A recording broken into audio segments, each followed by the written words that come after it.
What's up, guys? It's RedUp789, and I don't have any creatures for you, actually.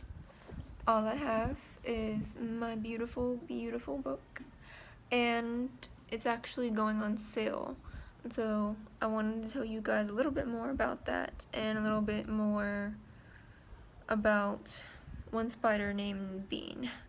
So this is actually a book that I wrote, Narrations from a Spectator of Bean being a little audax, and it's actually a really well made book. I give many accolades to Amazon on that. It has its own ISBN, and they don't actually brand their own company that much here.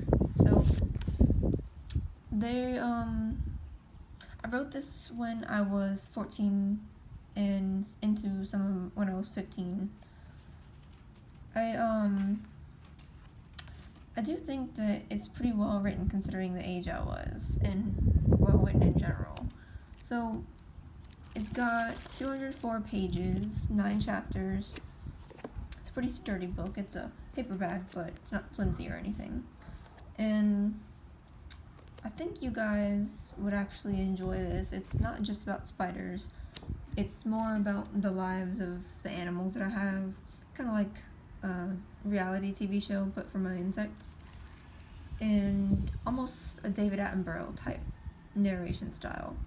So I'm gonna read a little bit, and you guys can decide whether or not you want to support my animal tonight, and well, I'll talk to you at the end. Chapter 1, The Beginning. There are spiders in my room. 5 of them are there because I put them there, 4 of which I choose to speak on further for now. The first is a juvenile, a bold jumping spider, Phidippus audax, as are all my spiders, whose name is Bean. Bean is my favorite, and Bean will always be my favorite.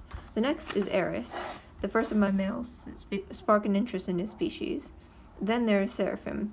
Seraphim is my only female, and Sarah will stay my only female. Seraphim is precious in her own way. Last, I have a spider who I cannot name yet. He doesn't know me, and is still largely afraid of me. I can't see his personality through his fear, and so I will not name him based off of what I see so far. To clarify, before any of you continue on your journey to the end of this novel, I can't promise not to waste your time with babble about the antics and personal life of my eight-legged companions. I also won't say that there is much point to reading this, unless you are horribly and dreadfully plagued with boredom. In fact, I can't even say that I know why I'm writing any of this down in the first place. What I can say, with most certainty, is that Bean is my absolute favorite. Small Bean had little chance of surviving after being brought into my house.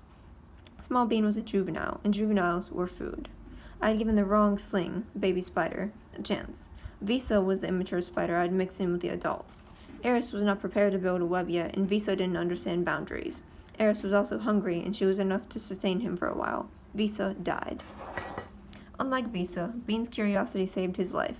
Had he not been so profoundly interested in my comings and goings, and hopped onto my hand at the time I opened my leopard gecko's cage, I would not have given the thing a second chance. But I did. Bean was brave to have gotten closer, and that piqued my interest in him.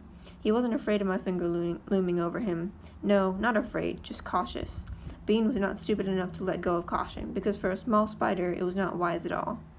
Eventually, at a point where Bean and I mutually lost interest, he found his way into the shared 10-gallon aquarium, the real world.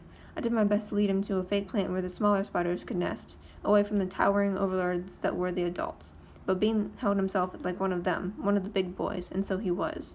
The 3 corners were claimed by Eris, Sarah, and he who has a name, and that meant that 1 corner was left. It wasn't a bad spot, either, right next to Eris, the alpha. Brave Bean, or under the terribly wrong circumstances, stupid Bean. I had not taken care of the spiders for a 3-day period for lack of interest. They had not built webs except for overachiever Eris, who I suppose was trying to gain my favor. Of course, this is a joke. Spiders don't understand jokes, or explanations. As a writer, my reputation tells me that I should edit this out, but I won't. Anyways, despite being webless, my spiders kept to their general areas. Surprisingly, and to my delight, I saw Bean hopping around and setting up camp in the corner. He was still alive. For now, I calmed myself, but that in itself was fortunate enough to celebrate. So, I hope you liked my random, weird, and hopefully witty writing. You can buy this book on Amazon, like I said. You can also buy it off of Lulu, but the copies there aren't that good, honestly. There's some printing errors, but anyway, I hope that you will continue to support me on my YouTube channel as well as through my books, and because that would definitely make a difference in what I'm able to buy for my animals and what I'm able to do for my third book. So if you like this channel, like, subscribe, comment, do all that, and I'll see you next time.